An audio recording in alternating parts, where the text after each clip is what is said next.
Dalam proses yang rapi pasti ada kendalanya, fleksibel pun sama demikian.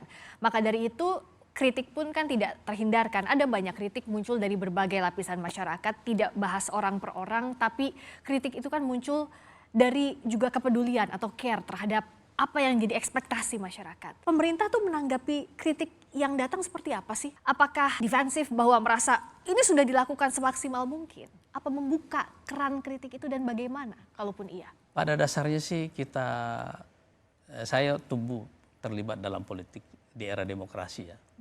Jadi tidak ada yang istimewa bagi saya dari semua kritik-kritik yang sedang terjadi.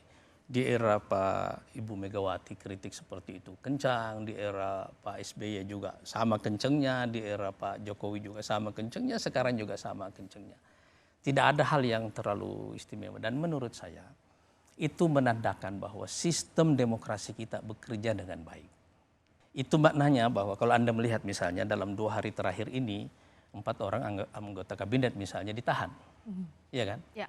Itu artinya apa? Itu ada keseimbangan institusional. Menurut saya tanda bahwa sistemnya itu bekerja dengan baik. Dan ini juga berarti bahwa di luar dari cabang legislatif, cabang eksekutif dan yudikatif ini, civil society juga bekerja dengan baik, menyampaikan peran kritiknya dan meluruskan pemerintah secara terus-menerus.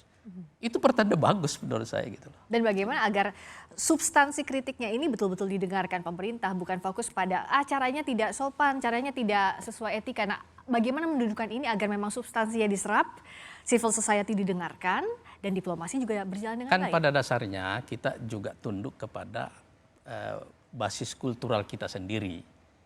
Apa yang dianggap sopan di satu negara mungkin tidak sopan di negara yang lain. Menurut saya cita rasa seperti itu fleksibel sajalah kita menilainya gitu loh. Kita tidak perlu terlalu serius dari sisi cita rasa itu.